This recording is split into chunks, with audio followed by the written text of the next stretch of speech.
요한계시록 1장 1절에 있는 말씀을 한번 볼까요? 예수 그리스도의 계시라. 이는 하나님이 그에게 주사 반드시 속히 일어날 일들을 그 종들에게 보이시려고 그의 천사를 그 종 요한에게 보내어 알게 하신 것이라. 이 요한계시록 1장 1절을 풀어낼 수 있어야 됩니다. 일단은 서론적인 얘기를 하기 전에 이 부분을 여러분들이 오늘 읽으시고 동사가 몇 개인지, 그리고 1절에서 그러면 본동사는 무엇인지를 확인해 보는 작업을 먼저 하시기를 바라요. 그래서 제 강의를 들으시면서, 제 말씀을 들으면서 오늘 이 요한계시록의 1장 1절에 있는 본동사가 도대체 뭐냐, 주어 동사 이런 거 있잖아요. 주어와 동사가 있는데 그 동사 가운데 동사가 몇 개인데 그 가운데 본동사는 무엇이고 이 요한계시록 1장 1절에서 무엇을 말씀하는가를 여러분들이 한번 생각해 보시기를 바랍니다. 일단은 먼저 1페이지로 가시면 제가 넘버링 하는 거를 깜빡 잊고 제 거는 넘버링을 했는데 여러분들에게 업데이트가 안 돼서 넘버링은 안 되어 있어서 여러분들 제 페이지 같이 가시면 좋을 것 같고, 제일 먼저 첫 페이지에 보면 종말론에 대한 이야기를 좀 하려고 합니다. 제일 먼저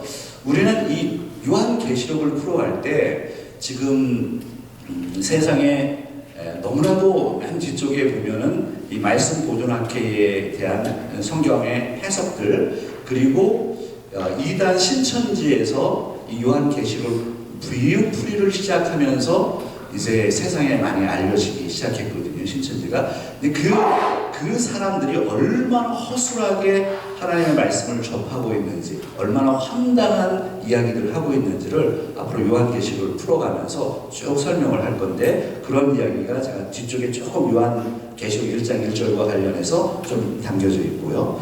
일단 종말을 살아가고 있는 저와 여러분에게 일단 이 종말 때 하나님의 말씀이 올바로 선포되지 못하는 것들, 그리고 성경적인 종말에 대한 것들을 오해하기 때문에 많은 이단들이 요한계시록을 통해서 발생이 됐고, 교회를 힘들게 하고, 성도들이 또 교회에서는 목사님들이 제대로 공부하시는 목사님들이 요한계시록을 그동안 강해를 잘 안 하셨기 때문에 또 이단들이 그렇게 또 여러 가지 학설을 가지고 자기들의 관점으로 요한계시록을 풀면서 문제가 많이 발생이 됐습니다. 일단은 요한계시록의 주제가 도대체 무엇이냐, 이 주제는 제가 서론에 이야기하면서 좀 더 풀어가겠습니다만, 요한계시록의 주제를 여러 가지로 설명할 수가 있는데 예수 그리스도에 대한 주제를 제일 먼저 뽑아야 되겠고요. 그리고 하나님 나라에 대한 주제가 또 있을 거고, 그리고 하나님 나라의 승리, 교회의 승리라고 하는 부분이 이 요한계시록에 있을 거고요. 그리고 종말에 대한 주제가 오늘 본문에 당연히 기록되어 있죠. 그래서 오늘 이 종말에 대한 이야기를 할 때, 그러면 여러분 종말론은 무엇인가요? 종말론이라고 했을 때 거기에 좀 풀이했던 것을 좀 보시면 끝종, 끝말, 논할론, 그러니까 마지막 될 일에 관한 연구, 이렇게 학자들은 설명하죠. 그러니까 우리가 종말에 살고 있어요. 종말론이라고 하는 것이 무엇이냐? 마지막 될 일들, 그러니까 마지막 될 일들이 성경에 기록되어 있죠. 그래서 우리 종말론이 또 요한계시록의 하나의 주제라고 할 수 있습니다. 자, 그러면 요한계시록과 종말론은 어떤 의미가 있느냐? 요한계시록을 관통하는 주제는 여러 가지가 있을 수 있는데 종말도 하나의 큰 주제입니다. 근데 종말론을 우리가 이야기할 때 개인의 종말이 있습니다. 우리가 죽잖아요. 개인이 죽기 때문에 개인의 종말이 있고, 또 역사가 끝나는 역사의 종말이 있죠. 그래서 개인의 종말, 역사적인 종말, 이걸 우주적인 종말이라고 표현하는데, 개인의 종말과 역사적인 우주적인 종말, 이 두 가지가 있습니다. 그 가운데 이 요한계시록에서는 우리가 다른 곳에서 개인의 종말을 볼 수 있다면, 물론 개인의 종말도 다루지만 우주적인 종말, 그러면 마지막은 어떻게 될 것이냐 라고 하는 이 우주적인 종말, 역사적인 종말을 다루고 있다는 것을 우리가 확인할 수가 있죠. 자, 그러면 두 번째 페이지에 여러분 가보시면 제가 그런 이야기를 좀 해드렸습니다. 오늘날 요한계시록을 풀어갈 때 왜 많은 사람들이 그렇게 혼란을 겪느냐라고 하는 거예요. 왜 이렇게 비성경적인 이야기가 요한계시록을 풀어갈 때 이렇게 많은가? 아주 중요한 것은 재림에 너무 초점을 맞췄기 때문입니다. 예수 그리스도의 재림에 초점을 맞춰 보다 보니까, 그러니까 오늘날 지금 right now 우리가 살고 있는 이 현재 시대의 종말에 대한 것들을 잃어버리기 시작했다라는 거죠. 예수님의 재림만, 미래에 오실 예수 그리스도의 재림에 너무 초점이 있으니까 예수님의 재림을 바라보고 그리고 그 재림을 향해서만 살려고 하니까 이 현세에 대한 이해가 많이 떨어지는 거죠. 그래서 이미 예수 그리스도의 십자가 사건, 2000년 전에 예수 그리스도의 십자가 사건을 통해서 종말이 시작됐는데, 그때 사건이 우리에게 얼마나 영향을 미치는지를 사람들은 자꾸 놓치고 있다는 거예요. 그래서 이 미래적인 예수 그리스도의 재림과 더불어서 이미 이 땅에 임한 하나님의 나라에 대한 이 균형 있는 생각들이 이 종말론을 힘들게 하고 있다. 이 부분을 균형을 맞추는 작업들이 요한계시록을 풀어가면서 필요하겠다, 이런 생각을 하게 되죠. 그리고 3번에 보면, 두 번째 페이지 3번에 보면 이 예언적 원근 통시법과 종말이라고 하는 이 주제를 좀 잠깐 설명해 놨는데요. 이제 다음 시간 정도는 제가 요한계시록을 풀어가는 해석법에 대해서 설명을 좀 드릴 겁니다. 이 요한계시록을 풀어갈 때 어떻게 해석해야 되느냐, 해석적인 방법이 있죠. 그래서 이것을 이제 뭐 과거주의냐, 그다음에 미래주의냐, 뭐 이런 개념들이 있는데 이것은 다음 주에 제가 좀 풀어드리도록 하고요. 일단 종말론 계시록을 풀어갈 때 이렇게 묵시록, 구약에도 묵시록이 있잖아요.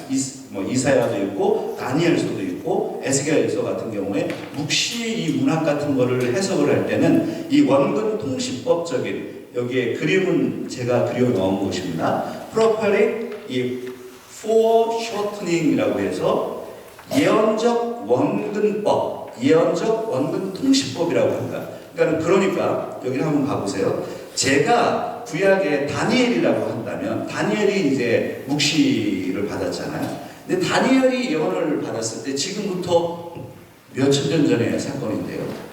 근데 이 다니엘이 받은 이 메시지가 예수님의 재림을 예언하고 있단 말이죠. 그러면 다니엘이 받았던 그 당대의 그 도표에 보시면, 표에 보면 prophesied age라고 제가 표현을 해놨죠. 예언을 받은 그때부터 재림은 저기 끝에 있는데, 그러면 하나로 보이는 거예요. 예언을 받았을 때 마치 재림이 조금 있으면 일어날 것처럼 보이는 거죠. 그런데 그 중간에는 예수 그리스도가 이 땅에 초림하고, 그리고 예수 그리스도가 십자가 사건을 경험한 사건이 중간에 끼어 있잖아요. 그런데 이쪽에서 보면 한 줄로 보이기 때문에 그게 굉장히 멀리 있을 거라는 생각을 못합니다. 그러나 옆으로 돌려보면 이 거리가 상당한 시간적인 차이가 있잖아요. 이제 그래서 우리가 묵시록을 이해를 할 때는 그 과거와 우리 오늘날 살고 있는 현재와 미래의 사건을 통합적으로 보는 관점이 필요합니다. 그러니까 요한계시록을 풀어갈 때도, 그러니까 요한계시록이 미래의 사건이라고만 보면 오류에 빠진다는 거예요. 그래서 다니엘서도 그렇고, 묵시 문학이 다니엘서도 그렇고 에스겔 같은 경우도 마찬가지고, 그리고 지금 묵시적인 예언들이 성취될 때 이것을 과거와 현재와 미래의 관점으로, 이 동시적으로 통합적인 관점으로 이 문제를 풀어가는 게 필요하다. 그래서 요한계시록을 미래적인 것으로만 보면 오류에 빠지게 됩니다. 이런 부분들을 제가 잠깐 설명을 해드리는 겁니다. 자, 그러면 종말론에 대한 다양한 형태에 대한 좀 노트를 한번 보세요. 제 노트에 4페이지, 3페이지에 있는데, 종말론의 다양한 형태를 좀 보시면, 이 종말론이 사실은 어렵죠. 이게 종말에 대한 이야기니까. 그런데 일단은 이 자유주의 신학과 종말론에 대한 개념을 좀 풀어드릴게요. 이 자유주의라고 하는 단어가 나와 있죠. 그래서 우리가 요즘 이야기하는 뭐 보수주의냐, 자유주의냐, 복음주의냐, 개혁주의냐 이런 어떤 이 신앙에 대한 어떤 이런 개념들이죠. 근데 자유주의라고 하는 것은 어떻게 시작이 됐느냐면 이것은 종말론의 문제이기도 하고 기독론의 문제이기도 하고 성경 자체의 문제이기도 합니다. 19세기에 그러니까 1800년대에부터 시작된, 그래서 이제 학자들이 어떤 생각을 하기 시작했느냐면 이 성경에 있는 이 말씀을 그대로 풀어가는 것에 대해서 의심을 품기 시작했어요. 그래서 성삼위 하나님, 그러니까 성부, 성자, 성령 하나님이 삼위 하나님을 부정하기 시작했고, 그리고 또 성경의 무호성을, 성경이 오류가 있어, 성경이 무호해, 그동안 끊임없이 이야기했던 그 무호성을 부인하기 시작합니다. 그러면서 심판에 대한 메시지, 그리고 천국과 지옥에 대한 이런 것들은 이거는 부정하기 시작했습니다. 너희들이 그거 봤어? 이렇게 생각하기 시작된 거죠. 그것을 부정하기 시작하면서 성경의 권위를 떨어뜨리고, 그러다 보니까 예수 그리스도의 십자가 사건, 우리가 믿을 수 없는 것들, 이성적으로 믿을 수 없는 것들을 이제 부인하기 시작합니다. 성경에 있는 것들을. 크리스천들이죠, 그 사람들도. 그런데 그렇게 부인하기 시작해요. 그게 바로 자유주의 신앙입니다. 그게 19세기부터 시작해서 거기 노트에 보면 알브레이트 리첼과 같은 사람들은 그래서 이 종말론을 어떻게 생각했느냐, 우리가 지금 생각하는 예수 그리스도가 재림하셔서 하나님의 나라가 완성이 되고 그리고 끝이 온다라고 하는 이런 종말에 대한 개념을 이런 도덕적인 개념으로 해석하기 시작합니다. 이게 잘 이해 안 되셔도 괜찮아요. 근데 이런 부분들이 이렇게 시작을 하는 거예요. 종말에 성경에 나와 있는 이 메시지는 정말 그런 것이 아니고 모든 사람들이 심판받는 거 그런 것이 아니라 이 땅에서 도덕적인 변화를 하나님이 원하시는 것이다 라는 것으로 트위스트를 시키기 시작합니다. 하나님의 말씀. 그렇게 자유주의 신학이 발생이 됩니다. 그러면서 성경을 자기 나름대로 해석하려고 하는 이제 그런 관점들이 생기기 시작해요. 여러분 잘 따라오고 계신가요? 여러분 잘 따라오시면 반응도 좀 해주시고 하셔야 되는데, 제가 조금 이렇게 오늘은 첫 시간이라서 좀 주제에 맞춰서 가려고 하고 있습니다. 여러분 잘 따라와 주시기를 바라요. 자유주의 신학과 종말론 내용들은 많죠. 그 가운데 20세기 1900년대 아주 중요한 인물이 누구냐면 신학자 가운데 볼트만이라고 하는 사람이 있습니다. 찾으셨어요? 볼트만. 거기 이 볼트만이라고 하는 인물은 성경을 어떻게 해석하기 시작했느냐면 비신화화 작업을 했어요. 한번 따라할까요? 비신화화. 요거는 신학적인 볼트만의 용어인데요. 그러니까 이 개념을 가지고 성경을 해석하기 시작합니다. 그 개념이 뭐냐면 우리가 이해할 수 없는 초자연적인 복음서의 내용들. 그러니까 예를 들어서 예수님께서 무리를 걸어 다녔어요. 그거 우리 인간으로서 받아들이기 어려워 라고 하는 이런 신화적인 것처럼 보여지는 기적과 같은 것들은 다 비신화화, 그러니까 신화적인 작업을 다 해서 그러면 빼버리기 시작했습니다. 그래서 비신화화라고 하는 영어 표현을 보면 이거 제거한다는 거예요. 미솔로지제이션이라고 하는 이 단어. 그러니까 신화처럼 보여지는 것들을 다 제거하기 시작해요. 이거는 그게 신화예요? 여러분, 우리는 그렇게 믿지 않아요. 예수님이 무리를 걸으시고, 예수님이 오병이어 사건을 베푸시고, 죽은 자를 살리시고, 하나님의 메시지를 우리는 그대로 받아들인단 말이에요. 그런데 이 볼트만이라고 하는 이 학자는 그러한 것들은 성경에서 다 제거되어야 된다. 그러면 무엇만 남아요? 복음서에? 기적을 다 빼버리니까 무엇만 남습니까? 하나님, 예수님의 메시지만 남는 거예요. 그래서 성경에 보면 여러분 예수님이 말씀하신 빨간 줄로 되어 있는 그 메시지만 정말 하나님의 말씀이라고 생각하는 거예요. 그렇게 비신화 작업을 하다 보니까 그러면 우리가 생각하면 종말과 관련해서 예수님이 다시 온다? 죽은 자가 부활한다? 천국과 지옥이 있다? 라고 하는 것은 다 제거되기 시작하는 겁니다. 이해가 되시나요? 이런 작업들을 하기 시작한 거죠. 그게 18세기 자유주의 신학, 19세기 자유주의 신학, 20세기의 실존주의 자유주의 신학들입니다. 그러면서 사람들이 어떻게 생각하기 시작했느냐면, 이제 4페이지로 좀 넘어가 보시면, 이 요한계시록과 관련해서, 직접적으로 관련해서 세대주의라고 하는 이 관점을 가지고 이제 풀어가려고 하는 겁니다. 이 세대주의는 이제 무엇이냐면, 세대라고 하는 것은 이게 구약과 신약 이런 것들을 이제 세대별로 구분하기 시작을 하는 거예요. 그래서 일단 아주 중요한 특징 중에 하나는 무엇이냐면, 이스라엘과 구약의 이스라엘과 신약의 교회를 분리합니다.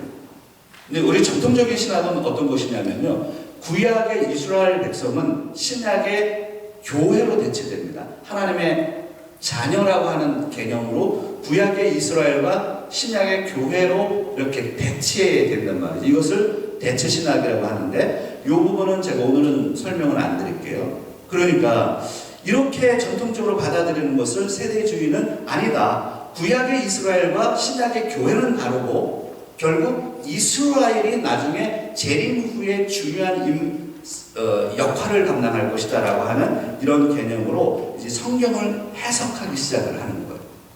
그게 이제 세대주의인데, 전천년설은 뭐냐? 그러면 전천년설은 예수님이 재림한 다음에 천년 왕국이 이루어진다라고 하는 개념입니다. 전천년설, 천년 전에 예수님이 재림하신다는 얘기거든요. 예수님이 재림한 다음에 천년 왕국이 이루어져요. 그러면 전천년설은 역사적인 전천년설과 세대주의 전천년설로 나누어집니다. 오늘 이런 거 다 이해 못하셔도 상관없어요. 제가 요한계시록을 풀어가면서 계속 말씀을 드릴 부분입니다. 그러면 제가 노트에 되어 있는 여러분들이 내용들을 좀 살펴보면서 조금씩 따라오시면 나중에 요한계시록을 마무리할 때쯤이면 여러분들 개념이 확고하게 생기게 됩니다. 그러면 이제 역사적인 전천년설 같은 이제 개념도 생겨서, 이 역사적인 전천년설은 이 예수님이 재림한 다음에 천년 왕국이 이루어질 것이지만, 요 교회가 환난을 당하냐, 환난을 당하지 않느냐. 세대주의 전천년설은 예수님이 공중으로 재림하신 다음에 두 번 재림한다고 생각하는 거예요. 그 다음에 마지막 재림을, 지상으로 재림을 해서 하나님을 믿는 사람들은 공중으로 재림해서 마지막 대환란 시기를 피해간다는 거예요. 그게 세대주의적인 생각들입니다.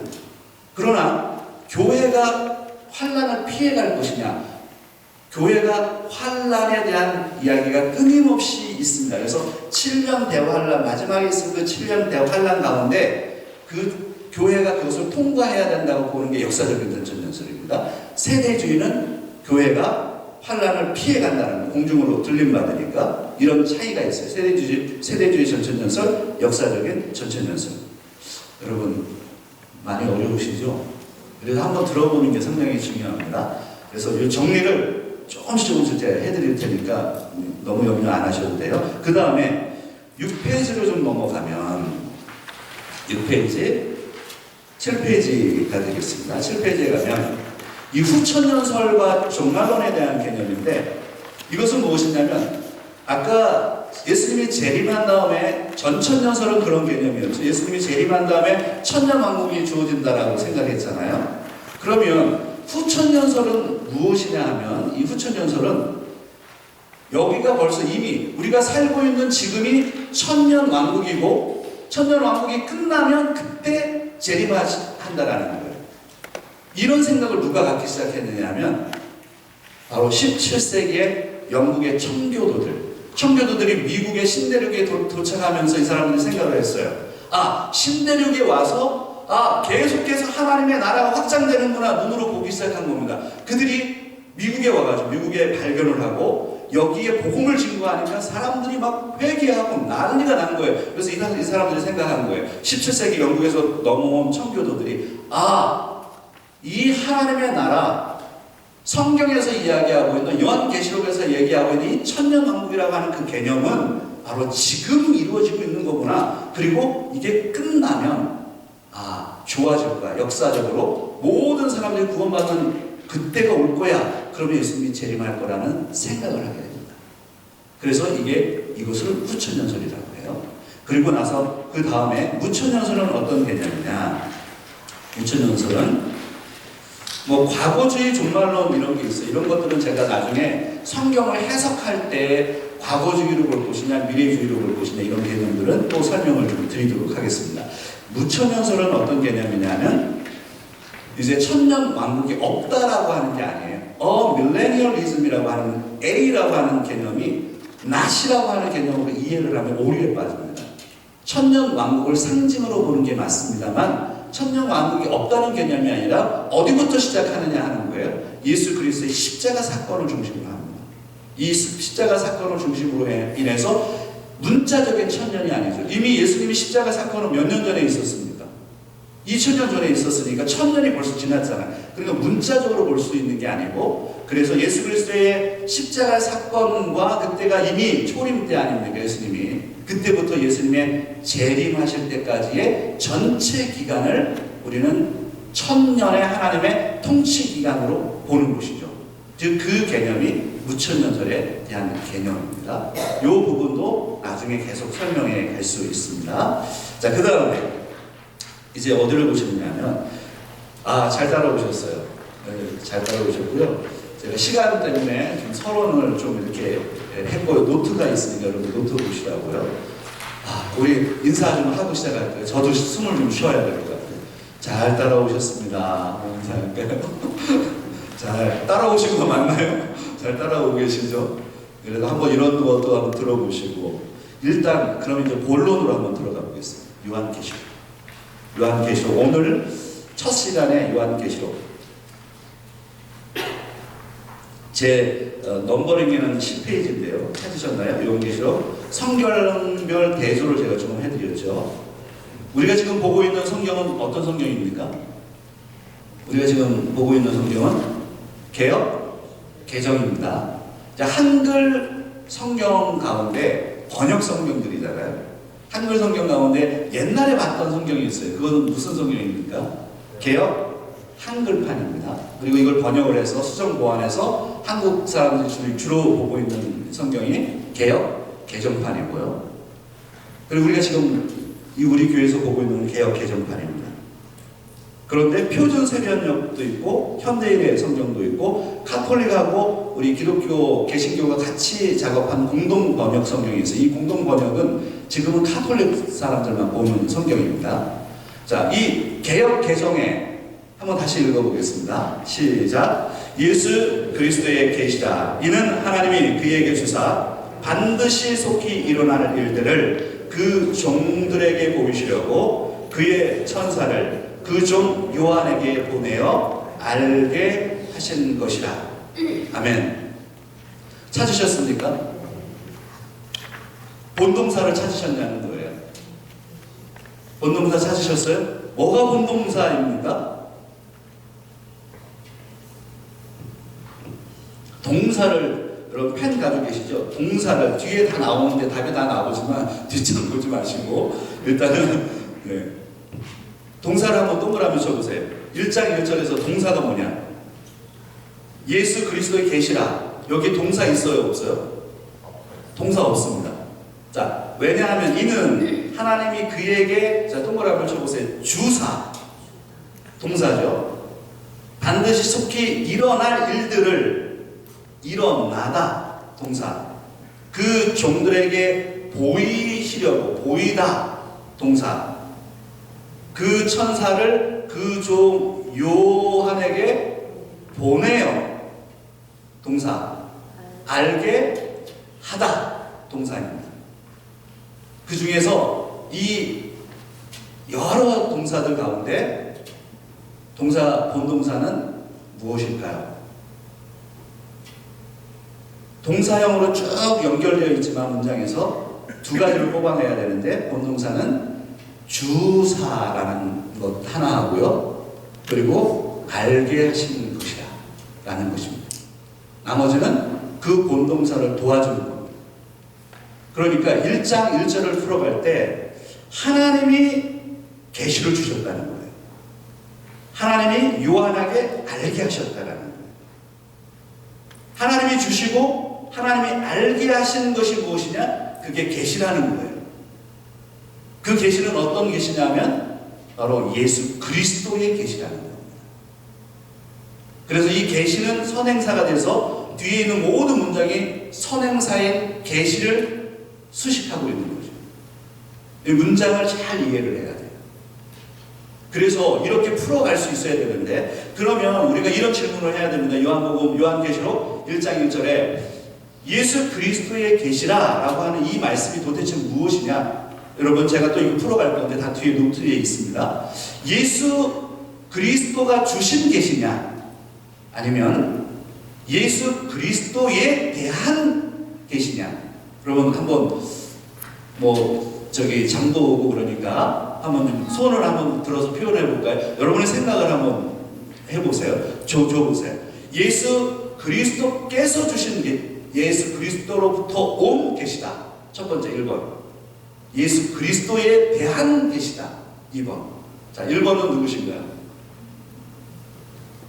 우리는 틀리면 좋아하는 거 알죠? 그게 자신있게 들어도 상관없어요. 1번이라고 생각하는 건. 예. 그리고 1번은 예수 그리스도로부터 온 계시. 기원이 되는 거예요. 누가 주셨다고 이 계시를? 예수 그리스도가. 여러분 그렇게 지금 해석을 한 겁니다. 그리고 그러면 2번, 나는 2번이다. 예수 그리스도에 대한 계시다. 없어요? 선생님 2번 드신 거 아닙니까? 아닙니까? 농담한 겁니다. 예. 예수 그리스도에 대한 계시, 예수 그리스도로부터 온 계시. 여러분 이거를 풀어갈 수 있어요.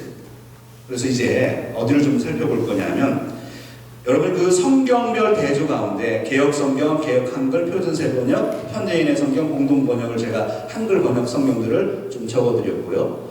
주의해야 할 한글 성경이 있어요. 이거는 여호와 증인들이 보는 성경이 있습니다. 그 성경이 바로 신세계 성경입니다. 여호와의 증인 성경 보시면 될까요? 안 될까요? 참고용어로는 볼 수 있지만 그것은 우리랑 교리가 맞지 않잖아요. 제가 알려드리는 신세계 성경에는 예수 그리스도의 계시, 그리고 커마를 찍어놨네. 그냥 점을 찍어놨네요.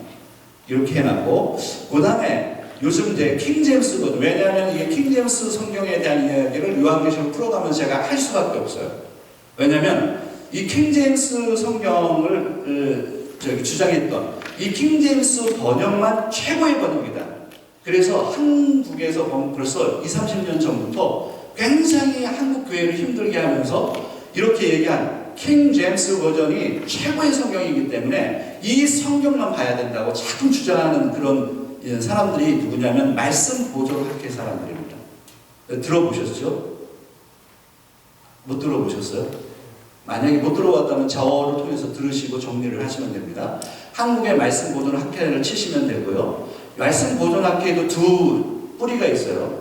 그래서 이송호 목사 측과 정동수 목사 측이 이렇게 있습니다. 근데 이송호 목사가 이제 어떻게 번역을 했느냐? 자, 이거를 한글 킹 제임스 역에는 이렇게 되어 있습니다. 한번 같이 읽어볼까요? 예수 그리스도에 관한 계시라고 표현했죠. 2번으로 해석을 했죠. 번역을 했죠. 그러면 여기서 나온 이송호 목사와 싸웠어요. 원래 말씀 보존학회 사람이거든요. 이제 정동수 목사가 사랑침례교회 인천에 있는 이 정동수 목사가 이송호 목사랑 싸워가지고 나와서 지금은 완전히 원수처럼 지냅니다. 근데 이 정동수 목사가 킹 제임스 흥정역 마제스티 에디션이라고 2021년에 번역을 했습니다. 여기에 예수 그리스도의 계시라 이렇게 해서 번역을 해갔죠. 근데 여러분 제가 이제 설명을 좀 드릴게요.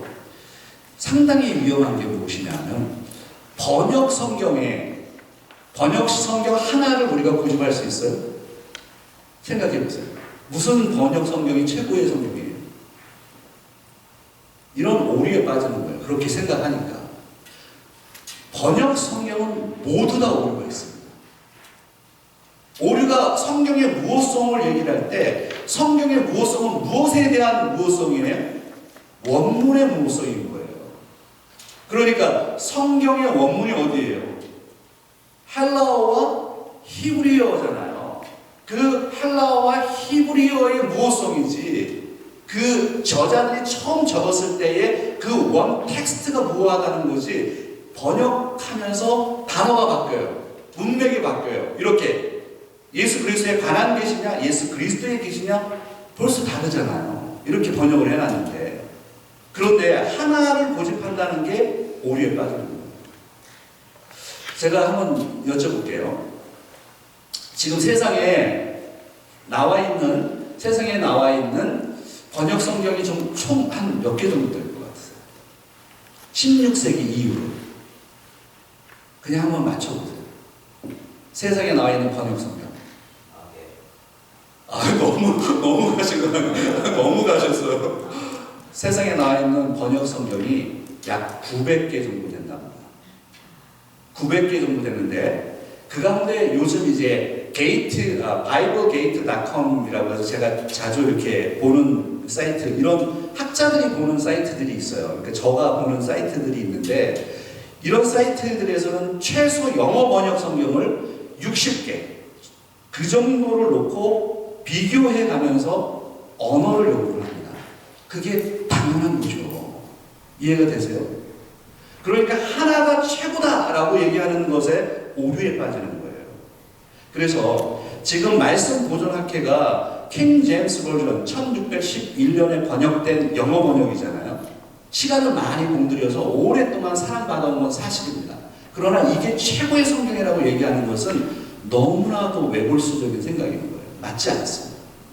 그래서 여기 영어 번역 성경 제 노트 11페이지인데요. 11페이지에 보면 영어 성경만 해도 어마어마하게 많습니다. 그 가운데 한 60개의 학자들이 보는 그 영어 성경들 가운데 몇 가지만 제가 표현해 놨는데, ESV, NASB, NIV, 킹 제임스 버전이 있잖아요.